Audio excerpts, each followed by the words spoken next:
Headed to SoFi Stadium? Skip the traffic and ride the Culver City Bus Line 99, the SoFi Express, your direct $2 base fare round-trip ride from the Culver City Transit Center at Westfield, Culver City. Buses run on weekend game days every 20 minutes starting 3 hours before kickoff, with return service beginning at the start of the third quarter. And guess what else? We're hiring. Join our team and help keep the community moving. Visit culvercitybus.com or call 310-253-6500 for info on your next ride to the game or maybe your next job.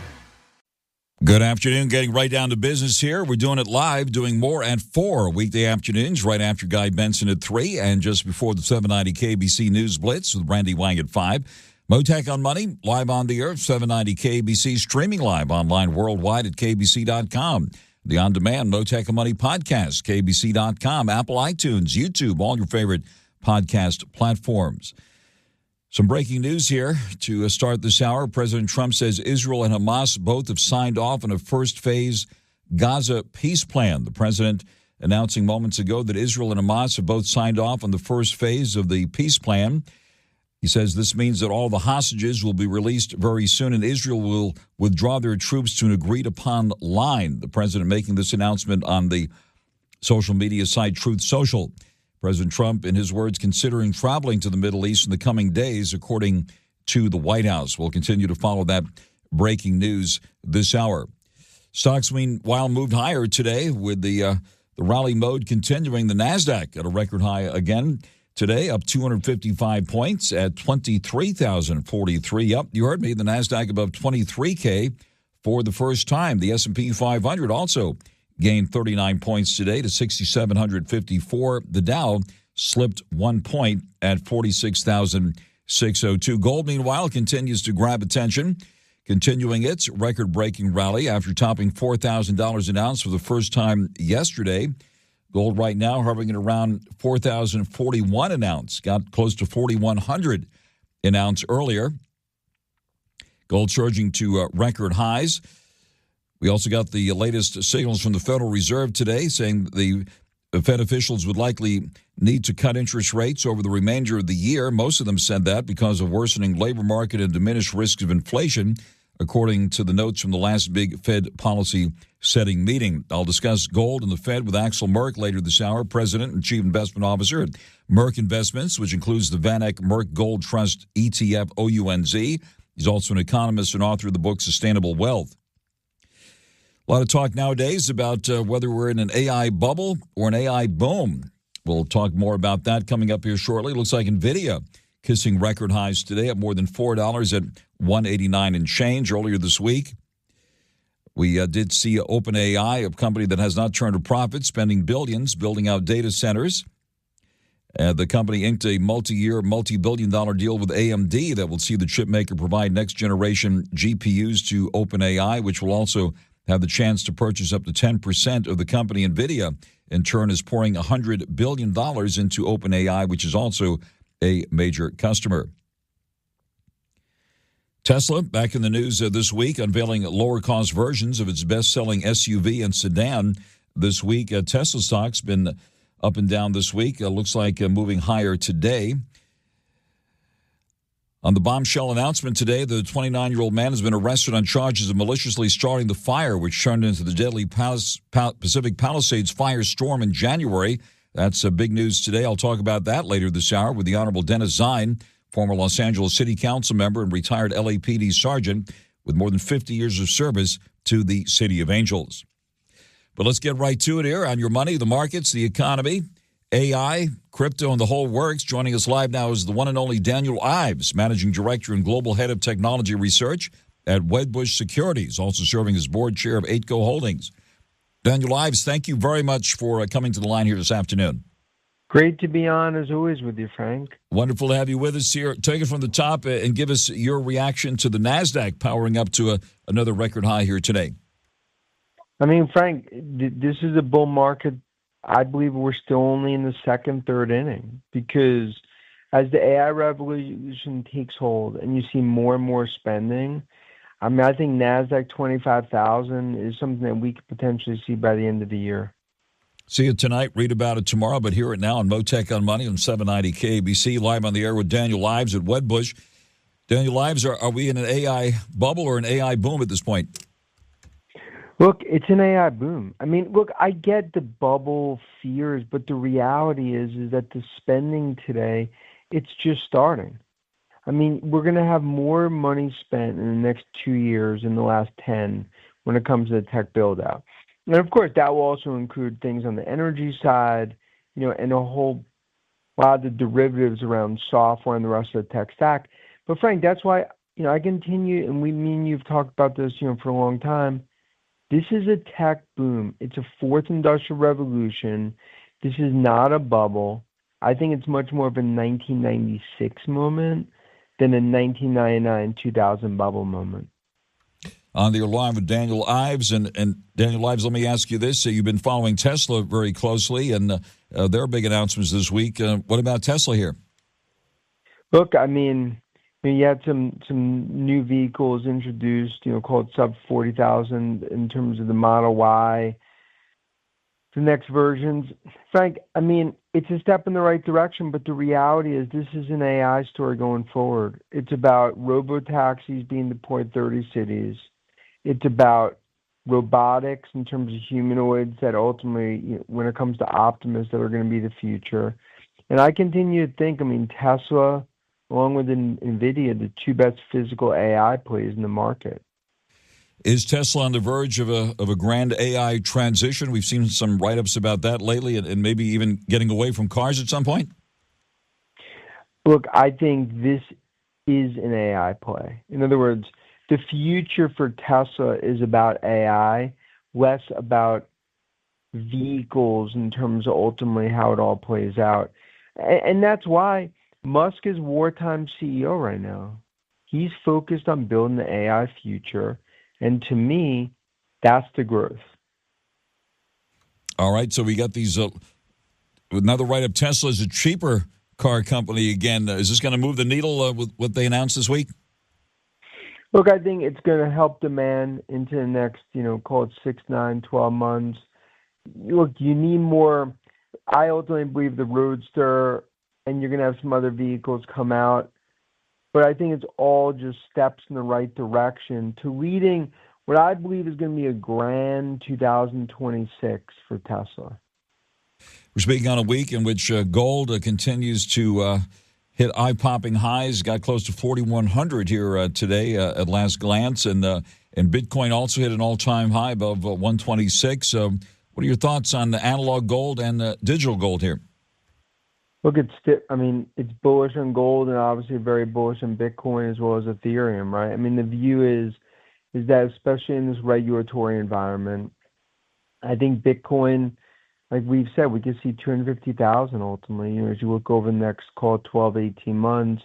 But gold, especially given the government shutdown, some of the fears, that's going to continue to get a bid, and I don't see anything stopping that. All right, and of course, geopolitical concerns also cited as a big reason why we've seen the run-up in gold. And then the headline that I shared with this audience a few moments ago, President Trump announcing Israel and Hamas have both signed off on a first-phase Gaza peace plan. What do you think that's going to do to the market here? Look, I think, obviously it's great news, right, relative on the hostage side. And I think, look, you take a step back, you're seeing a general calming on the geopolitical side. You're still obviously going to have issues out there, but that ultimately is much more of a risk on for this market. And I think when you think about what's happening overall in this AI arms race between the U.S. and China, for the first time in 30 years, the U.S. is ahead of China when it comes to tech. What about that situation we saw unfold earlier this year with that Chinese AI thing that came up out of nowhere and then was quickly discounted? Is that a factor at all anymore? Look, but we're going to have other moments like that. Remember, DeepSeek, that was ultimately, instead of $6 million, they were spending $600 million, and they were actually using NVIDIA hardware. But we're going to have those moments that cause some of these sell-offs, worrying, is this a bubble? Is this, is this sort of a CapEx cycle that's sustainable? And I continue to believe, this tech bull market has another 2 to 3 years left. Since you're at the razor's edge of the AI world, what's the most exciting thing you've seen in AI recently? I mean, I'd say I was at a humanoid robot factory. So these are robots which essentially has human-like brains in terms of the chip. I mean, that's something where that's one of the most amazing things that I've seen. I think, like I told you, I mean, we're not talking 5 years away. I mean, that'll be here before 2028 Olympics in LA. So I'm just saying, like, between that and robotaxi and autonomous, I mean, it's a very exciting AI future. We're going to see robots in the Olympics? Oh, I think you're definitely going to see robots playing a role in LA around the Olympics, autonomous flying taxis. And it goes back to, like, look, this is the future. And I think when you think about this AI, and people talk about bubble, it's a fourth industrial revolution. We just happen to be living in it. Very exciting time, and certainly almost daily record highs for the major stock market averages, Bitcoin as well as gold. Did I hear you say 250K on Bitcoin? Is that your call on Bitcoin? Yeah, 250K within 12 months. What about analog gold? I mean, I think it's on its move to 4,500 and ultimately 5,000. If you look at what's happened on the gold side, I just don't see anything stopping it. All right, and what about the other cryptos here? Of course, now you're with AITCO, and that's the one that has WorldCoin, right? What do we need to know about WorldCoin? Look, I mean, we believe this is going to be the single sign-on in the AI future. Right, and I think in terms of WorldCoin, we've talked about. I mean, we think that's going to be a $10 and potentially much higher coin, and obviously it's $1.25, $1.30, because this is going to be a tech authentication layer in the AI world, and that's why we're such believers in it at AITCO. Well, tell us more about Orbs, right? The ticker symbol changed recently. The AITCO symbol now is ORBS. So what do we need to know about that one? Yeah, Frank, I mean, Orbs is basically, I mean, we are, this is a tech AI authentication place. The view that human proof that you're going to need authentication that you're a human in the future in AI world, in robotics and autonomous and with these bots. And I think, world and what you're seeing with, the verification through iris scanning technology that Orbs have created, it's a technology that's unmatched. And I believe this is going to be the de facto authentication method in AI world. Tell us how it basically works. Is it through the eyes? Is it through the voice? Or how do you authenticate whether a person is real or not? Yeah, so these orbs, and you can find them around the United States and obviously around the world. There's about over 17 million that have already signed up for it. You get your iris scan. It actually stays in the orb for 15 seconds and then disappears. It goes all into your phone on the World app. You get a coin in terms of WorldCoin, because of that. And then there's a whole ecosystem. I mean, you have 450 apps, and what I ultimately view in the future, whether it's e-commerce, whether it's advertising, whether it's ultimately getting your license, I mean, this is going to be the de facto authentication, I think, in an AI world, and that's why we're so bullish on it. Any specific places where you are putting money now and or taking it off the table? It's a risk-on trade going into year end. I mean, and I just think right now you want to own tech in the left lane going 100 miles an hour.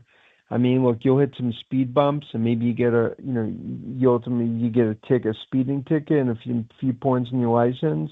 But I'd rather own tech in the left lane and AI than be in the right lane, going 45 miles an hour, ultimately in a minivan relative to value.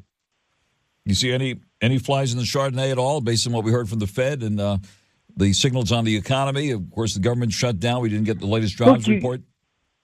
You're going to have flies in the ointment. You'll have the Fed shut down. You'll have worries about ultimately Fed cuts and does Powell go quick enough? Obviously, before ultimately he's going to hand over the reins in May.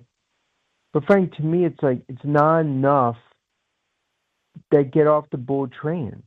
Like, I think this is just a market that continues to move higher, and it's tech that leads it higher. Now, your phone line has been excellent. Are you in Southern California today? I'm in Napa today. Okay. I was in Southern California just for a little. The only thing that I didn't get a chance to see Mottek, and it was not a great trip by not seeing you. I was going to invite you for breakfast tomorrow morning, so if you do come by this way, let us know. Let us know, Dan. That would be great. I will, but I'm in Napa, probably be drinking a lot of wine, so I probably won't see you for breakfast. Understandable. Well, listen, you enjoy, and thank you very much for taking this call here, and look forward to catching up to you again very, very soon, Dan. Thank you very much for joining us live this afternoon. See you. Thank you very much. Okay. Daniel Ives, Managing Director and Global Head of Technology Research at Wedbush Securities, which happens to be headquartered right here in Southern California, also serving as board chair of AXEL Holdings. Right now, we go out to the freeways here in 790 KABC. Mottek On Money continues, 790 KABC. Mixed finish for stocks today, but good enough for the NASDAQ to hit an all-time high, closing up 255 points to 23,043. The yield in the 10-year note now at 4.12%. We saw the S&P 500 move up 39 points at 6,754.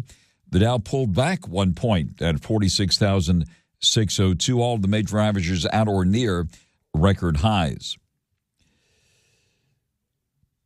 Price of gold, meanwhile, continues to take the spotlight here. Right now at $4,041.40 an ounce, down 29.10. It got close to $4,100 an ounce earlier today. We'll be talking gold later this hour with AXEL MERK. And also silver, down 71 cents at the moment at $48.28 after making a run up to close to its record high, which was last seen back in 1979. The price of oil has eased, down 33 cents at $62.22. And we're following the latest headlines out of the Middle East. President Trump says Israel and Hamas have both signed off on the first phase of a Gaza peace plan. That news coming just as we hit the airwaves here just a short time ago. One report that says Hamas has agreed to the Gaza deal, which will be signed Thursday in Egypt. We continue to follow these breaking headlines. Bitcoin pulling back about $100 now at $123,381. ETH, Ethereum, up 22 at 4,524. Solana at 229. Doge at the moment at 26 cents. Looks like NVIDIA has popped to a record high at more than $4 at $189.11. Apple up $1.58 at $258.06. We see Tesla rebounding today at $5.60 at $438 and change.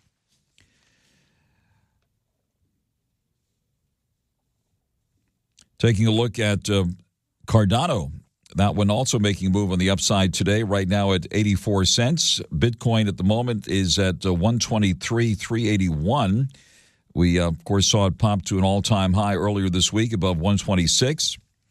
Ethereum at the moment at 4,528. XRP, we have to start quoting that one, too, at $2.89. Solana now at 228. Doge still at 26 cents. And now the latest news for you here on 790 KABC. Headed to SoFi Stadium? Ride the Culver City Bus Line 99, the SoFi Express. Just $2 base fare for a round trip from Westfield Culver City on weekend game days. We're hiring too. Learn more at culvercitybus.com or call 310-253-6500. Hey Bruin fans, want to go behind the scenes with your favorite teams and athletes? How about getting exclusive merch and opportunities to enter sweepstakes like sideline access at the Rose Bowl? Introducing Blue and Gold Society, UCLA Athletics fan membership program created to support Bruin student athletes. Members receive benefits like exclusive gear, videos featuring insider stories, and incredible experiences courtesy of UCLA Athletics. Sign up today at blueandgoldsociety.com. We are the musers on the pod so far. We've discussed people we love. I didn't tell you guys. Cuban emailed. What are you wearing? Well, no, that's not. Things we love. Got way into typewriters. How many typewriters do you own? Let's not podcast anymore. Just guesstimate. It's time to get really down and dirty. These are great ideas. Start a podcast and then forget to promote it on social media. So, What is our podcast about? Yeah, whatever we feel like. The Musers, the podcast. Follow and listen on your favorite platform. Mottek On Money continues here at 790 KBC. It's been a tough, emotional day for many people here in Southern California impacted by the January firestorms. The big news this morning at 9 a.m. at a news conference, it was announced a 29-year-old man has been arrested on suspicion of starting the Pacific Palisades fire that killed 12 people and destroyed more than 6,000 homes in January. Authorities say evidence collected from the suspect's digital devices, including an image he generated on ChatGPT depicting a burning city. According to the Justice Department, the most destructive blaze in Los Angeles history was sparked on January 7th near a hiking trail overlooking the Palisades. Joining us live now, the Honorable Dennis ZINE, former Los Angeles City Council member and longtime member of the Los Angeles Police Department with 50-plus years of service with the LAPD. Dennis ZINE, thank you very much for coming to the line. Give us your reaction to this big news here today.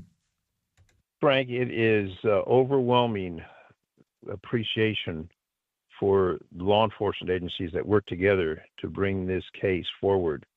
And we know that this 29-year-old individual started this according to what has been reported, the investigation, the federal, state, local agencies all band together, and the technology that they have that they utilize to make this decision, to come up with this fact-finding is tremendous for the fact that we know what happened. We know how it happened. We know the individual that is suspected of making this happen. And with the technology they have today, it is hard to believe that this actual did not come from this individual, that the accuracy, the pinpointed of this, when people think, well, the devastation, the territory that was burned by this activity, how do you come up with this? Well, the technology that has been developed over the years is what brought this to fruition. I want to commend the agencies, federal, state, and local. We know the U.S. Attorney was the main spokesperson along with the Chief of Police and fire personnel today.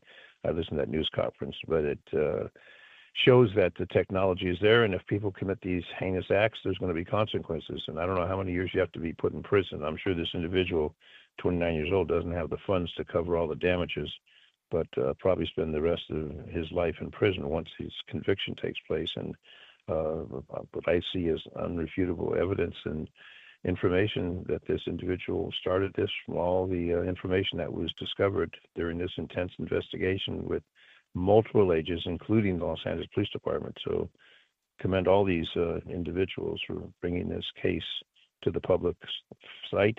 And again, we'll see what happens when it ends up in court with the federal courts. A ton of charges likely to be filed. Looks like he was arrested in Florida this week, has been charged with the destruction of property by means of fire, according to the acting U.S. Attorney here in California today at that news conference. He said the arrest, we hope, will offer a measure of justice to all of those impacted. Other charges, including murder, could follow. What is your expectation here in a case like this? Well, when you have 12 innocent people killed and millions of dollars in damage and lives destroyed, I have friends that lived in that area. Their homes were totally, completely burned beyond any type of recovery of any property. I mean, the people's loss is tremendous. The loss of human life, the 12 people who died, who perished in the fire, people who tried to escape and didn't escape, and then the loss of personal items. You can imagine everything that you owned in that residence is gone. Every picture, every memento is gone forever. I mean, that is incredibly devastating. And an individual that would do something that would result in that destruction, whether it was intentional or not, the fact is, lighting that fire initially that lay dormant for a while and then erupted into what we see happening because of the intense winds that took place. And I, as part of my assignment with law enforcement, I was assigned to that area on looting patrol. So I worked West LA many years ago when I was a young police officer, and I remember how beautiful it was, how friendly the people were. Pacific Palisades, Pacific Coast Highway. restaurants that I used to visit, even before I retired from the police department. I mean, devastating for me, and I didn't live there in that area, but my heart goes out for the folks that have been, for the rest of their lives, put it back together because of this individual and this act. And then the families that have survived, and the ones that relatives of the 12 innocent people who perished, but the millions and millions of dollars in personal loss and mementos, and it's devastating to think that someone would do something that would result in that type of tragedy. And I'm glad that they came public with it. But again, my commendation to those investigators who worked tirelessly with the federal, state, and local to bring this case forward to the public. So I know the technology that they have is incredible, and we see what the case is. So obviously go to court. You're innocent until proven guilty. I know how that works. But the fact is, it's interesting that they traced this person to Florida, took him into custody, where he's now in custody. And whatever happens down the road, at least we know how it started and what we can do to prevent this type of situation from taking place again.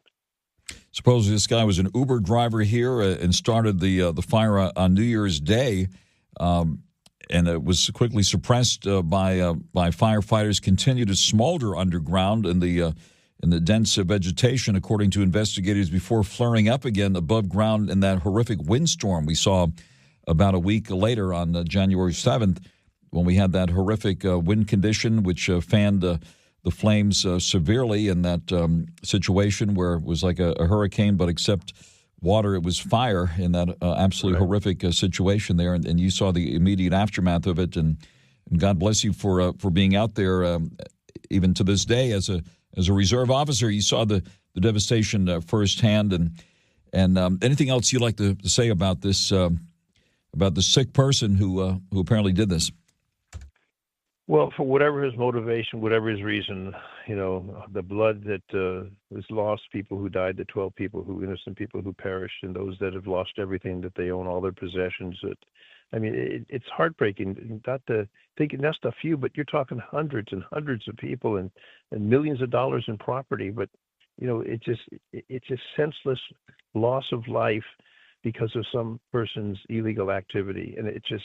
Whatever justice deems appropriate, but the families, I'm sure, are pleased to know that there's going to be some outcome to this, some resolve to this, but nothing's going to bring back their loved ones, nothing's going to bring back their livelihood, nothing's going to bring back what they worked so hard for, living in that beautiful area of the city of Los Angeles, state of California. God bless them all.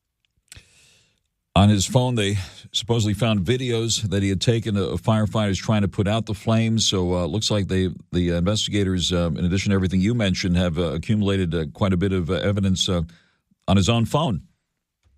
Well, the technology that the government has, the agents, the law enforcement community, they got great technology. And the technology that they have today, they didn't have back in the days, old law enforcement. The technology is there. The drones that they use today that they never had concept in the past. The technology is here, and they can find these things months after.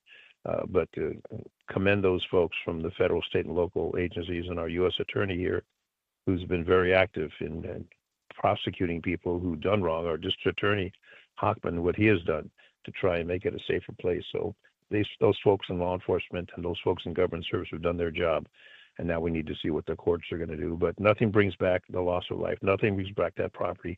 But at least we come up with a conclusion of how it happened and who started it and the consequence for that individual.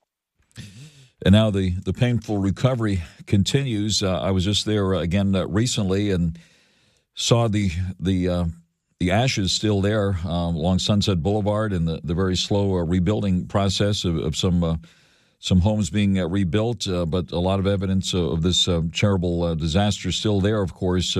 Dennis ZINE, what about accelerating this recovery through Steadfast LA, the Rick Caruso-led effort, and other efforts that are underway there? Well, I commend Rick Caruso. I've known Rick Caruso since he was a police commissioner with the LAPD. Wonderful man, and his village was saved. And I know that his village was saved because he prepared for a tragedy. And I know they tried to change some laws that you can't do that same kind of protection of your property in the future, which I think is absurd. But some people just don't think what he did was appropriate. He saved the businesses. He saved the people's livelihoods. He saved that part of Pacific Palisades that has that commercial area. So I commend Rick Caruso. He's a businessman. He is well informed, and he makes things happen. He's a doer and not just a talker. But Caruso's establishments are still there, and many places along that corridor it's now ashes. And while they bring the government in to clean it up and this and that, and the building permits and the contractors and all the materials, I mean, for people who lost everything, and I'm sure many of the listeners have lost everything that they owned, and they're still in the recovery stage. My heart goes out to them. But this foolish act by this one individual who did this, a 29-year-old individual, caused death and havoc to thousands of people. And whatever time serves in prison, once conviction takes place, and I think that I have confidence in the government authorities that they have a solid case on this individual. They just didn't do a news conference to get attention. I'm sure that their investigation is thorough, and it's going to be foolproof to make sure this individual has the repercussions of what he did, what was wrong, and there'll be consequences for that. Certainly. Can you imagine the victim impact statements at this kind of a trial? Exactly. And I have personal friends that have lost their homes. Everything they owned is gone. I mean, they were crying on my shoulders when I went to the place to see their particular residence, and it was just ashes. And for them to know that, devastating. But there were so many people who were, for days, they couldn't get in there. They couldn't find out, is my home standing? Is it not standing? What's happening? And clearly some homes were standing, and thousands were destroyed, totally, completely destroyed. You imagine the listeners, you get home and there's nothing there. It's just ashes. Everything that you own is ashes. I mean, that is, it's hard to reflect without being angry. And yes, people need to be angry because what happened did not need to happen. This individual did not need to do this. And a 29-year-old individual, whatever his issues are, he's going to suffer consequences for the rest of his life, and he needs to suffer those consequences. And hopefully that'll be a message to other people. You can't do this type of activity. It's illegal, it's unlawful, and don't even think about it. The Honorable Dennis ZINE, former Los Angeles City Council member and longtime LAPD sergeant, still a reserve officer, 50-plus years of service to the City of Angels. Thank you very much, Dennis ZINE, for joining us here this afternoon. My pleasure. Thank you, Frank. Tough announcement, a bombshell announcement that a 29-year-old man has been arrested today on charges of maliciously starting the fire, which turned into the deadly Pacific Palisades firestorm back in January. Out to the freeways we go now, 790 KABC. Headed to SoFi Stadium? Ride the Culver City Bus Line 99, the SoFi Express. Just $2 base fare for a round trip from Westfield, Culver City on weekend game days. We're hiring too. Learn more at culvercitybus.com or call 310-253-6500.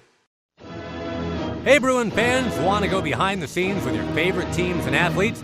How about getting exclusive merch and opportunities to enter sweepstakes like sideline access at the Rose Bowl? Introducing Blue and Gold Society, UCLA Athletics fan membership program created to support Bruin student athletes. Members receive benefits like exclusive gear, videos featuring insider stories, and incredible experiences courtesy of UCLA Athletics. Sign up today at blueandgoldsociety.com. Everyone knows the legend of D.B. Cooper, but what if I told you there's an even better story out there? One with multiple aircraft hijackings, prison escapes, and so many twists and turns. I'm talking about the hit podcast, American Skyjacker, which is now an action-packed documentary coming to theaters and streaming this fall. Find out more at www.americanskyjacker.com and listen to the bonus episode of the podcast on October 7th. American Skyjacker. Follow and listen on your favorite platform. Mottek On Money continues here on 790 KABC. We've seen the price of gold hit another record high above $4,000 an ounce today. Gold surged to record highs. Of course, concerns about inflation. Also, geopolitics had been fueling the rally in gold, and the bombshell headline coming in just as we hit the airwaves this hour, a deal to end the war in Gaza has been reached. According to President Trump in a Truth Social post, in the first phase, Israel will partially withdraw from Gaza and Hamas will release the remaining hostages, according to an announcement from the president just a few minutes ago.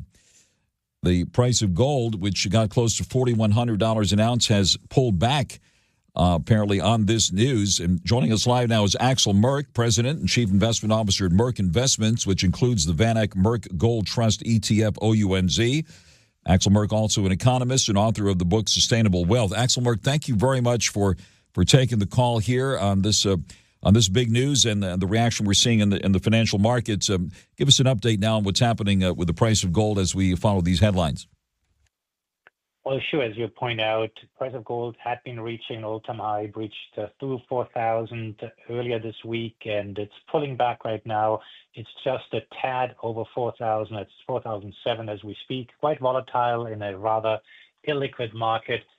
We've had such a dramatic run-up this year that anything, of course, can give a quote-unquote excuse or reason to sell it off. As many people perceive gold as a quote-unquote safe haven, if it's quote not safe in terms of stable versus the dollar, but geopolitics often affect it.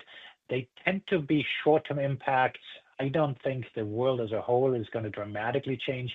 Clearly, this is superb news for anybody involved in what's happening over in Gaza. But as far as the pricing is concerned, the other items, concerns about inflation, and most notably, a broader range of people taking interest in gold had been fueling this rally, which of course has gotten quite far quite quickly.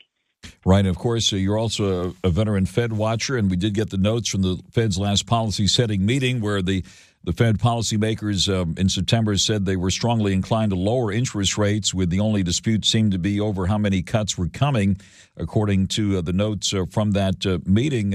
What's your reading on these notes, and is this something also that's been fueling the rise in gold? The most noteworthy thing is that we got these minutes. Remember, we have a government shutdown. The Federal Reserve, of course, can print its own money, so they don't necessarily need to have that, but they were able to release those minutes. We have not received economic data of late. Notably, we didn't get the jobs report last Friday. And the minutes, of course, are always a look in the rearview mirror, and so they provide additional context, sometimes give extra flavor of what's happening. But clearly, the question is what is going to happen going forward. And the fact that the government is shut down just makes it all the more obvious that we don't have access to data. But many of the data, in part because of the tariffs, have been so incredibly volatile that we can't trust them. Hasn't helped, of course, that the president has said that these data are all bad.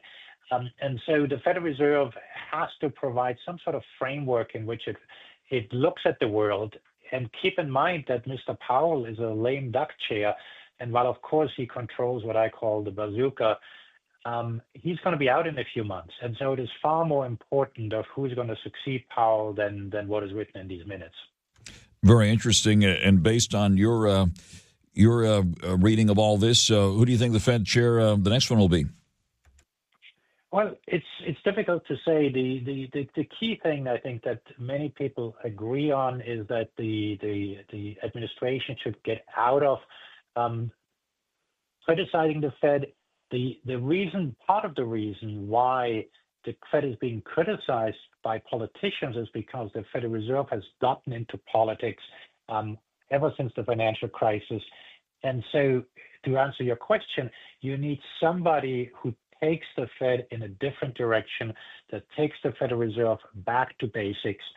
And in that sense, I've mentioned to you, Kevin Warsh is my favorite because he's been very consistent over the years. He's a former Fed governor over the years in the Fed overstepping its mandate, says they should go back to basics.